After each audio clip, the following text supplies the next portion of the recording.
when we talk about the relevance of population with the yeah, so I probably want to approach sustainability in terms of talking about climate change in particular. So we can think of the relationship between population and the environment or climate change in two directions, right? So on the one hand, we know that human population do have impacts on human activities, the way we consume food, consume products, or produce products, the way we do transportation. It's all have the implications on carbon emissions. So whatever activities we do, even what we choose to eat, would have some kind of carbon footprint. And it's the key contributors. We know that greenhouse gas emissions are the key contributor to global warming. It does contribute to the changes in the global climate system. So that's on one side, how population is linked to the global climate. On another side, it's not deniable anymore that the impacts of climate change have already been felt. And I guess many of you who are based in southern, in the Himalaya region and also in southern Asia region, the region also experienced the heat wave that came earlier than usual. So I think those who live in India, also Pakistan, you probably remember I think it happened around March, right? So typically when extreme heat, when it happens, would probably have been around probably May or June, but it shifted. So it was really unprecedented also, and the floods, of course. So this year alone, whenever I have the talk or the lecture related to climate change, I don't run out of example. It's really a sad thing to say, but I want to point out one thing also about these events that we're talking about the extreme heat that happened earlier than usual, also more extreme than the usual, and also the flood in Pakistan. And also I could also point out to the earlier heat wave in Europe as well, and also the wildfire in the US this year. So the climate scientists also have used the probabilistic model to show that these events are linked to human-made climate change.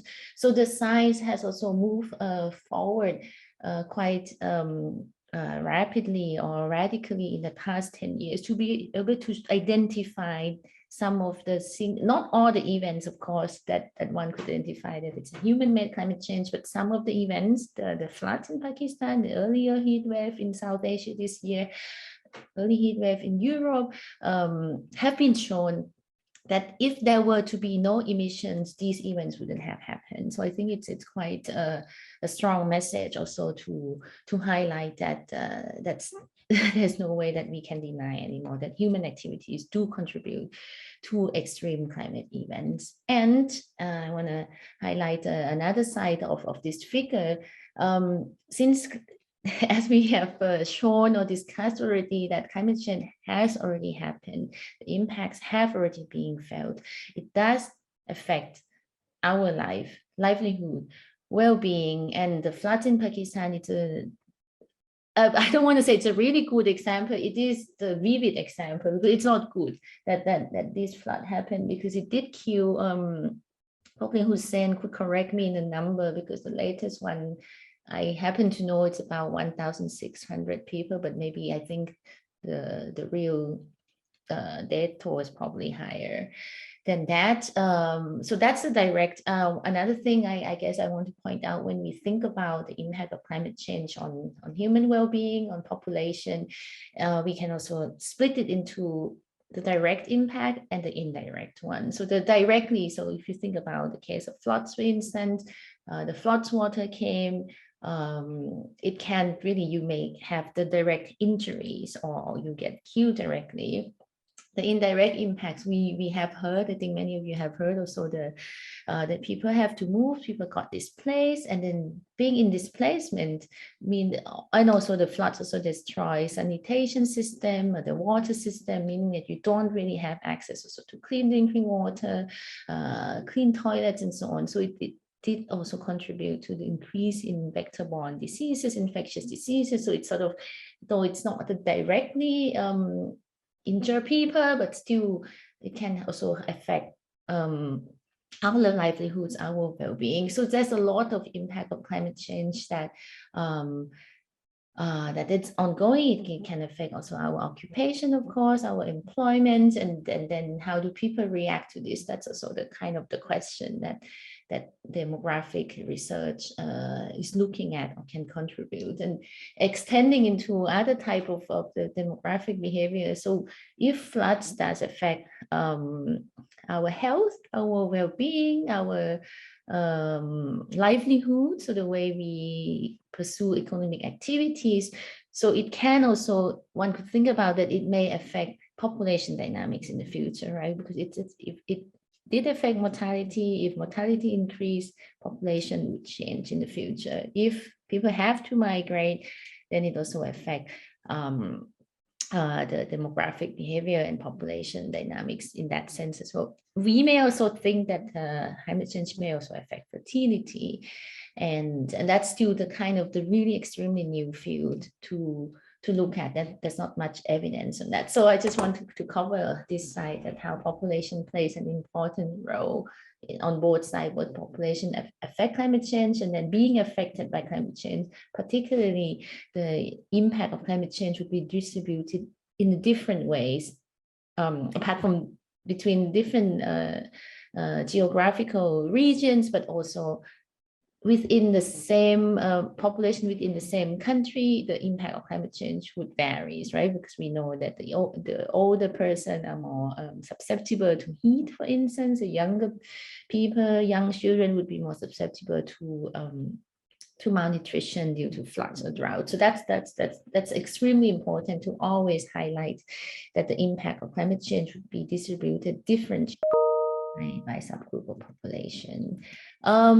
Yeah, and we talk about the world at 8 billion, and I just want to cover a little bit why the number of population, how many people will there be in the world by, let's say, by the end of the century would matter for sustainability. One thing I want to point out, but we shouldn't go too much into the detail. It's not part. It's not the highlight of this particular talk or lecture. It's the word 8 billion was projected by the United Nations, but there are also other institutes that do population projections. So to say that how many people will there be in the world by 2100, actually the UN projected that to be population to reach the peak of about 10.4 billion by mid-2080s, and then sort of the range, if you can see from the confidence interval there, the population could grow between 9 to 11 billion. So that's a bit of uncertainties, of course, not a bit, quite a big uncertainties, of course, because it depends also on the baseline data and on assumptions and on the models that the UN used. The other two institutes, one is the International Institute for Applied System Analysis, which I was working before I moved to Italy. We also do global population projections using scenarios approach. So in the medium scenario, let's say the business as usual scenario, let's the trends of the current trends go on. We projected the global population would peak around 2070s at around 9.4 billion and then start to plateau off, and then yes, probably the highest point would be about 9.4, so lower than the UN projection. And another institute also did projection, which is lower. You can see from the blue line here, which is lower also than the UN medium scenarios. What I wanted to say, of course, we still don't know how many people will there be in the world. Roughly, the three institutes projected to be roughly between 9 or less than 9 billion to about 11 billion. And then we can implications would be. I think one of the things that I want to highlight also that it's not the destiny, right? Like the population would be that billions, because whatever the policy that we do today, to deal with population aging, to deal with migration, to family planning, providing access to contraception and so on, would still change the causes of fertility, mortality, and migration. So it's still what we want to develop, socioeconomic development of today would still change how the future population would look like. So it's not a destiny, it's still something that we can intervene, have some intervention. So why do we talk about the number of population? When we think about the population impact on I just try to move this screen. So you see also the talk screen, right? Maybe I just, yeah, I take this out maybe. Just to, yeah. Okay, so I just want, why do we why do I talk about the number of population? Because when we want to think about the impact of population on the global climate, so this is a classic type of equation or formula that it got criticized because it's too simplistic, but it's just maybe it's a simple way to represent the impact of population on the environment. So imagine I is the human impact on the environment. We can measure it as carbon emissions, for instance. So it's a function of three components: population, P is population, A is affluence, and T is technology. So typically population is measured as population size.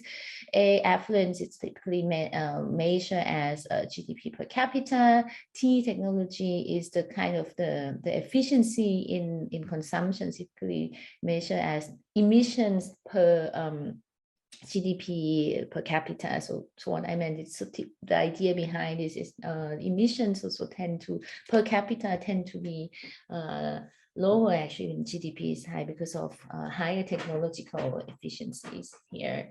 So yes, population does play a role, because the number of population would mean that there's one person more to consume or to emit carbon emissions, right? So that it does play a role. But actually, if you want to plug the data in this equation, so typically it depends on the year, depends on the country you look at, and so on. But typically, what explains the most of the human impact on the environment would be affluence, as you may expect it. So the GDP per capita explain much more carbon emissions than just the number of population alone. And I think that is important. That's what Hassan already mentioned, that Pakistan hasn't really contributed.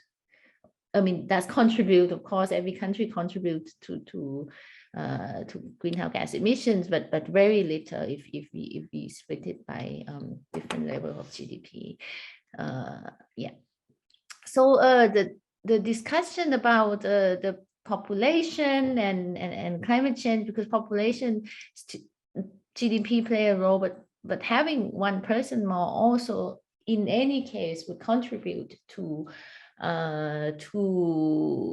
consumption and to carbon emissions. So there was this paper that came out back in 2017, and it went viral. So the media cited this a lot because the paper made a calculation. So what they did is they did the literature reviews of a series of literature tend to be concentrated in high income countries.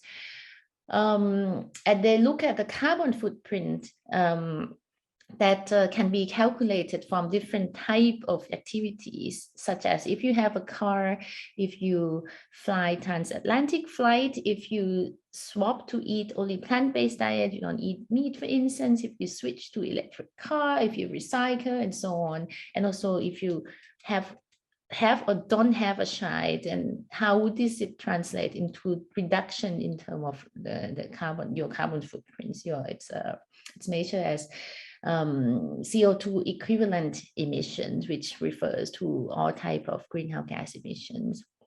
So they made this review, they made a calculation, and they show that if you have, you can see the larger green bar here. So if you have one child less, then per year, so each year it would reduce your carbon footprint, your carbon emissions by 58.6 tons. So that's a lot. That's huge compared to other type of activities. Of course, if you don't have a car, that also reduce your carbon footprint by 2.5 tons.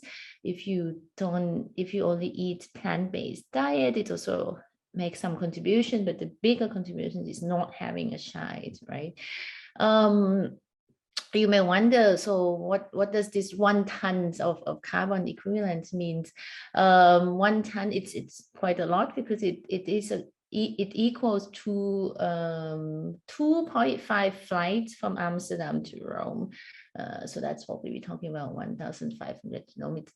Don't quote me on the kilometers, maybe 1,000 or so kilometers. So 2.5 flight per ton. So 58.6 ton per year of saving by not having the shite, it's huge. So this started the discussion, actually, particularly in European countries, or also in the US, or about discussion about should we have fewer shite to save the world? So people, particularly the younger generation. So you may it's not surprising to hear some people may have expressed this kind of fertility intention that, oh, I don't want to have a child because of climate change. One thing to note, though, that as I was saying, that the studies rely on high-income countries data, and obviously, yeah, I think this is also quite visible or quite intuitive in this graph. So if you have a child in the US, so the carbon emission would be higher than, say, in countries like Japan as well. So that's of course country variation, because a child growing up in the US also have a different lifestyle and consumption patterns. So I just want to highlight that, of course, if we think about having a child in sub-Saharan Africa, for instance, it wouldn't be equivalent of saving 58.6 tons, because we're talking about child growing up in higher income countries. So that's one point I want to say. And we were saying that we were saying earlier that the countries that contribute, we saw in the video earlier, that would contribute to population growth, India, Nigeria, many countries in sub-Saharan Africa. We saw Egypt. What else did we see? We have Pakistan, the Philippines. I probably missed some of them. So sometimes the discussion when people talk about, oh, population impact on climate change, are we too many? Do we have enough resources? Do we have enough food? We emit too much emissions. People tend to kind of almost blaming the impact of human population on climate change, sort of blaming it on the countries with high population growth. So that's a bit of the discourse around here in Europe. There's some kind of alarming message around that. I was showing earlier that, yes, population does play a role in contributing to carbon emissions, but GDP is higher. And I think what is much more evident is to look at this, the result from this study, when they really split carbon emissions per capita by world regions, and also by the level of income within that region. And I think it's really the picture on the left, it's telling us almost everything, really. So maybe we can start first with looking at North America. We see that the top 10%, of those who have the net wealth in the top 10% of the distribution, the carbon emission per capita per person, it's 68.8, so it's almost 70 tons, right? The one that we were talking about. For the middle income, the carbon emission is about 22 tons, and then for the bottom 50% is about 10.4 tons. So this is within North America, we see the huge differences in terms of carbon emission per capita by the level of income. Maybe some of you might want to point out some of other things that we can observe from this graph. For instance, if we want to compare North America with South and Southeast Asia, or Sub-Saharan Africa, what do you see? What kind of patterns that you pick from this graph? Evident, but what I want to highlight again is it's so in countries like in regions like South and Southeast Asia and Sub-Saharan Africa, we see also right within the region the differences by income level there. No, the top 10% in South and Southeast Asia. I don't have my mouth here. Yeah, also emit more, and the bottom 50%, which is 1 ton only. But I think that very interesting patterns of Sen already pointed out to us as well. The top 10% in South and Southeast Asia, or look at the top 10% in Sub-Saharan Africa, they emit less than the bottom 50% in North America. And I think this is quite yeah, it's quite telling of the regional differences, and then the income differences that we have to think when we think about the population impact on carbon emissions, the heterogeneity within the country itself, and also the heterogeneity across countries. Yeah. So I could, yeah, and if you think about the number of population, right? So if you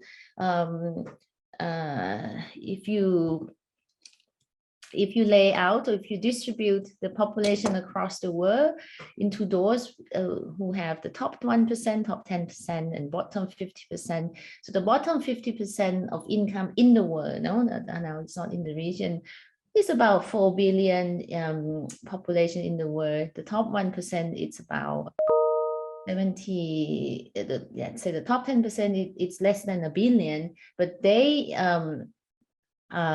contribute to carbon emissions. About 50% of carbon emission in the world come from the top 10%.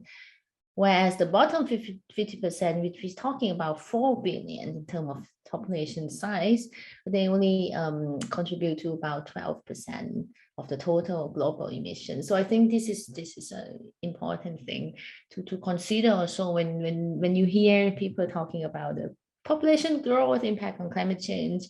One would have to always kind of dig deeper to say, like, but who in the population are we talking about, and then what kind of heterogeneity that have the contribution. So move away from the idea of population size, but into looking into population composition and distribution. And this is why I said the demographic perspective could be highly relevant when we talk about sustainability issues here.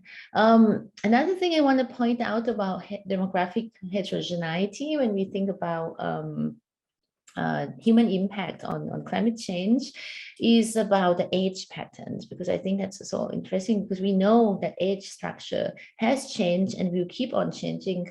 And India, for instance, would maybe not experiencing population aging as rapidly as countries like China, but India is also entering into population aging, and the changes in age structure, we could also think of this dimension of heterogeneity, and how would it have an impact also on emissions.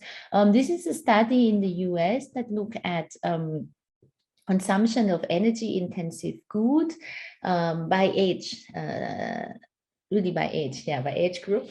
So as you can see that it depends on what type of energy that we're talking about, what type of consumption that we talk about. For electricity, for instance, or for natural gas, the consumption of these goods rise with age. So one may also think, because the older population, for instance, this is a US data, in winter they would rely more on heating, right? So that this type of consumption would go higher with age. But when we look at other things like flying, for instance, air flights, or using the car, so it does, like, yeah, the younger people wouldn't use the cars, and then it peak at the working age population, and then it declines again. So so there's an age pattern in different type of consumption that different age, it also associated with your life course at different age group do.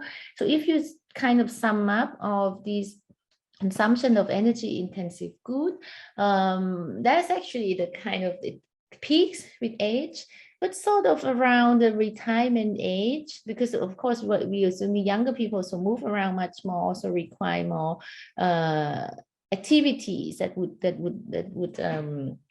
contribute to carbon emissions, probably more than the younger one, the like children, and also the older one. So maybe it peaks, then when people reach retirement age, maybe they don't go to or do less work, then the carbon emissions started declining. So based on these empirical evidence, one could also ask the next question. So if there's a change in age structure, as I was saying, with population aging, what would be the implication of population aging on carbon emissions of a country or of the world? So some people also did the calculation here and show that, so I'm not going to go into detail because of course urbanization, urban area would contribute also to carbon emissions. We have population size effect, which is the green bar here, but they show here that because of the work, I'm not going to go into detail, so let me check time as well. Because of the future changing age structure in the future, because these are the scenarios, the projection into 2050 and 2100, one may experience a decline in emissions, so not the total one. So by 2100 in this scenario, for instance, with urbanization would increase, and that would contribute quite a lot to carbon emissions. But because of population gonna age, and then we see from the previous work that as population reach a certain age, so around 60, then the emissions decline. So if we simply have higher number of people of older age, so it may indeed contribute to lower emissions, which is this composition here that you see, all the blue bar. It's a reduction in emissions that come from the component of changing in age structure. So there may be implication, and I think that's why demographic perspective again can be helpful here, because demographers would be able to at least give different scenarios or do some population projection that show how age structure has changed and will change in the future. Yeah, so I think I already talked about that because demography is built on, so first one do some empirical research, and then and tend to look at variables or issues that one could quantify, that we could measure. So so this type of knowledge can be useful, because demographer would be able, demographic perspective would be able to help us to knowing that, to estimate the current population size, future population size, but not only that, also the composition and also distribution where people is going to live, and knowing this, right, knowing what kind of population that we would have in the future would help us also to identify who are most at risk to certain natural hazard and where they are, because we know population distribution. And also on another side, it also helps us, as I show an example, to understand the consumption patterns, calculating carbon emissions, because we know that's a heterogeneity in the population. Yeah, so I think that's a thing I want to highlight. Oops, yeah, so I think, yeah. What else? So as you can see, maybe from this example that I put here, the shape of the population pyramid have changed over the time. Asia 1990, Asia 2020, or maybe Asia in the future, depending on scenario. I'm showing you the SSP2, which is a medium scenario. So knowing, yeah, the age structure change, and then sort of knowing what kind of population composition that one can expect in the future. So say age in 2060s, we know that there are going to be less children, higher number of older people. Then the policy planning can kind of anticipate, right? What type of infrastructure would be needed, what kind of services, health services, pension system, and so on. So it's kind of giving you kind of a short, medium, and also longer perspective also for policy planning, apart from knowing how the future impact of the population on emissions and other things. I just want to highlight another point that is relatively new, maybe not so new anymore, because we've been working on this for 10 years to show that education is also another source of demographic heterogeneity. So typically when we think of population heterogeneity, or when you see population pyramid, the one on the left, this is what you typically see. So the population is broken down by age and by sex. So men on the left, female on the right. On the left-hand side, it's population pyramid representing how many people do we have basically in different age group and different gender, which is quite useful actually. Just look in the one on the left, and I have to admit that I haven't really I'm not an expert on Nepal, but I already just look at the pyramid. I also noticed some very interesting pattern around here actually.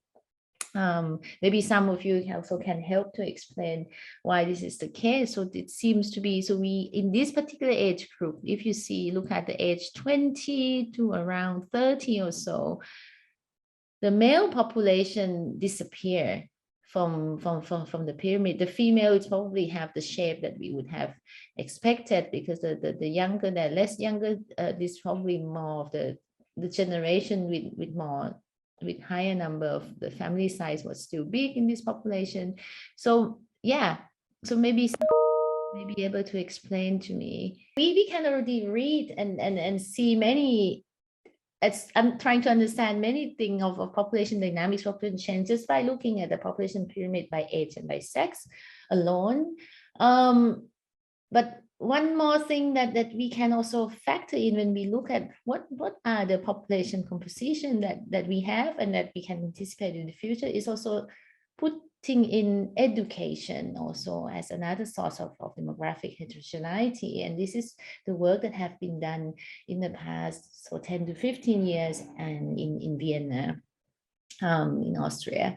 So so by knowing also the composition, education composition in the population, I think I would show you later on that it has a lot of implication that we could think about as well. So for instance, in this particular pyramid on the right that you would see, so the red represents the population without any education, and then the sort of the bluish one, so the darker the blue color, the higher the level of education that we could expect, lower secondary, upper secondary, and post-secondary. So there are many things that we can already read actually from this representation of population pyramid. So we see that in the case of Nepal in 2020, if you look at the older age group, right?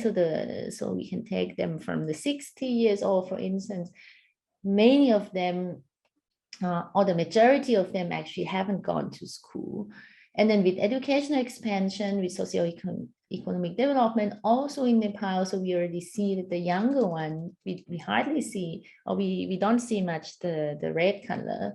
So because of educational expansion, many people would have at least a primary level of education, and so on. And also the blue one that we see, it's also the younger generation also have more benefit from going to school and educational expansion here, no? So I would show you later why it's quite important also to factor in, also understand what kind of population that we have in a country. So not only by age and sex distribution, but also by education, because education also has implication on sustainability or sustainable development.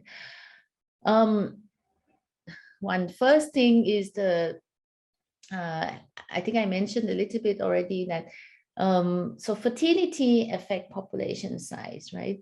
And from this graph, I think you can see very, very clearly that the average number of children per woman Okay, it varies by country, as we see, but it varies greatly also by the level of education. Look at the red one. So for instance, in Nigeria, and if you remember, we were talking about Nigeria in a video that was showing that Nigeria contributes, would be one of the big countries that contribute to higher population growth in the future. Women with no education in Nigeria have on average about 7 children. Then with the primary level of education, it's about 6 children, but it's when women have higher level of education, so higher than secondary, so that's about 3 children. So which means that if with education, and we also have India and Nepal here as well. So women with no education in India and Nepal would have about, it's much lower than the case of Nigeria, but we still see that strong educational gradients, right? With people with secondary or higher level number of children, higher level of education would already have about 2 or less than 2 in the case of India, number of children. And actually, if you split into rural and urban area, you can also see quite a distinctive differences between the average number of children between women who live in urban and rural area and so on.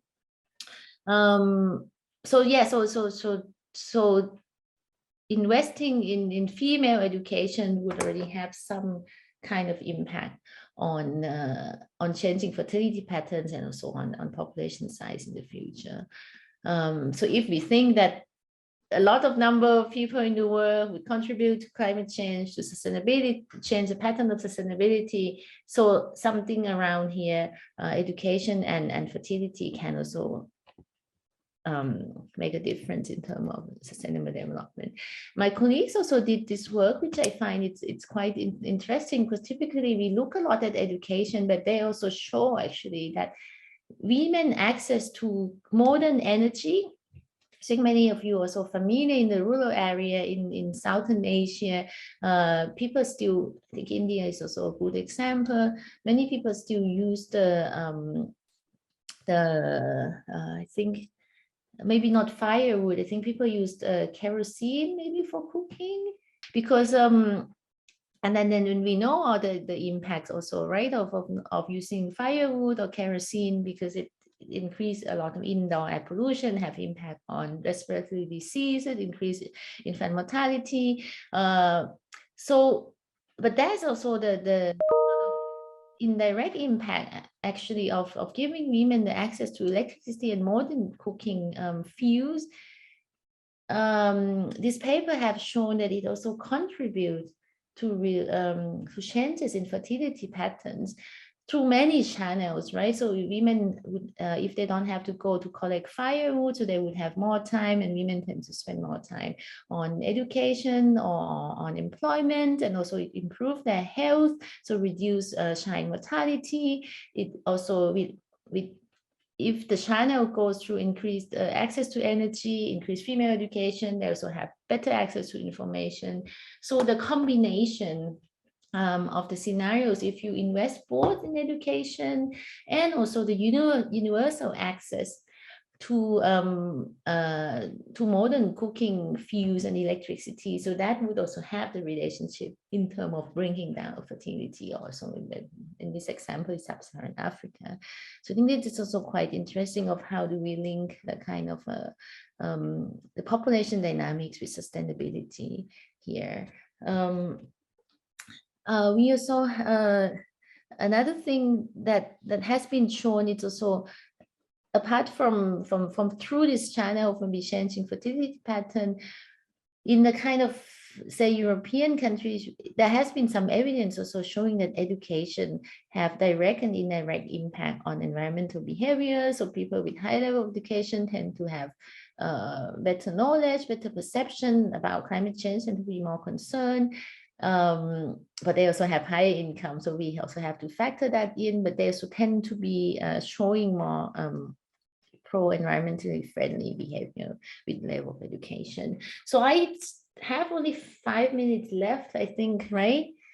So I could kind of move to the last part that I want to capture. So I was talking about increasing level of education may increase pro-environmental behavior. It may improve the environment.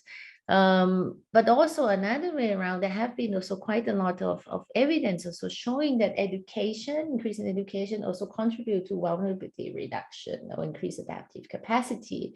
So people with higher level of education tend to have a better cognitive skills, they have better risk perception, they understand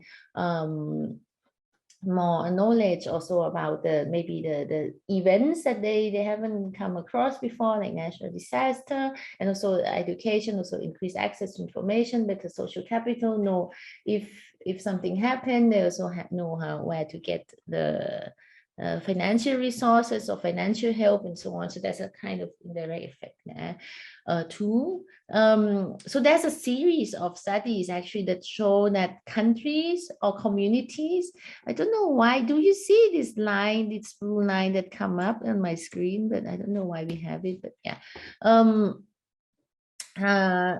That countries or communities or households with higher level of education also experience lower disaster mortality. So here is an example that's showing is quite simple analysis, but it shows that on the x-axis we have the countries, the proportion of women aged 20 to 39 with at least secondary level of education in dot represents different country. And then on the y-axis is the log of total deaths from natural disasters. So we can think of natural disasters, probably many of them are linked to climate change. So what is interesting here that the study tried to highlight, if you think of countries like the Haiti, Dominican Republic, and Cuba, they all probably have similar exposure because they're in the same area. They in the Caribbean, so they tend to have a similar exposure to storms, right? So all these hurricanes and so on. But Cuba, with higher proportion of women with at least secondary level education, Cuba also experienced lower death from disaster. And there are explanation that why this can be the case, or maybe, as I was saying earlier, that maybe people are more prepared for the disaster.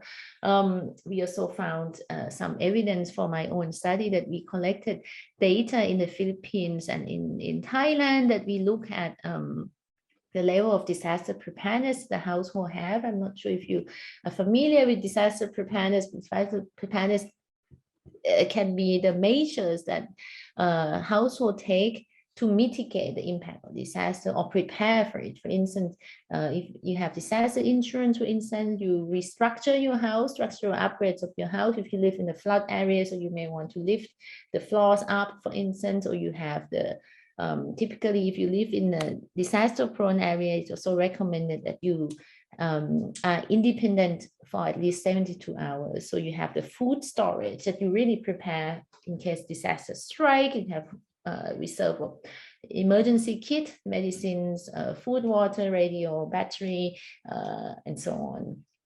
So what we find, apart from the fact that the level of disaster preparedness varies between the Philippines and Thailand, but what we find quite interesting here is education does substitute disaster experience in promoting disaster preparedness. Maybe I don't have much time to go through it, but I want to show that if you have experienced disaster in the past, it's probably not surprising that people who have experienced disaster also have the higher probability of preparing for disaster. And also here in the Philippines, it's almost everyone with disaster experience are prepared for the disaster. Less so in Thailand, but still, if you have disaster experience, people are well prepared. And there's no variation between years of education in the x-axis. So if you have experience, it doesn't matter how many years of schooling you have. But the interesting group is those without disaster experience in the Philippines. So we see that the level of preparedness for disaster really increased significantly with the years of education. And in fact, if they have been to school for 15 years, 13 to 15 years, their level of disaster preparedness is the same with those with disaster experience. So in this case, they don't really need to experience disaster first and then they prepare for it. It does substitute, because in higher education, I think I was saying earlier that people have abstract skills, they can foresee the problem, so they don't need to experience disaster to be prepared. The similar pattern is found in Thailand. So I think I went already over the time, and this is just an example that I want to show that yeah, I think we have discussed, so I could just wrap up here that we have discussed. So this is just an example. I could show the slide that that population matters, understanding population composition, distribution matters, and how population would look like in the future. As I was saying, that the shape of the pyramid can still change, including what's inside the pyramid, right? So educational composition, it can also change, depends on what one invests also today. Investing, as we were showing, that a secondary level of education, which is about 9 years or 10 years of education, already changed the fertility pattern. So if one invests today, if all girls go to school, have at least secondary level of education, can make a difference in terms of future population size. Yeah, so that's what I want to highlight, and I'm going to stop here.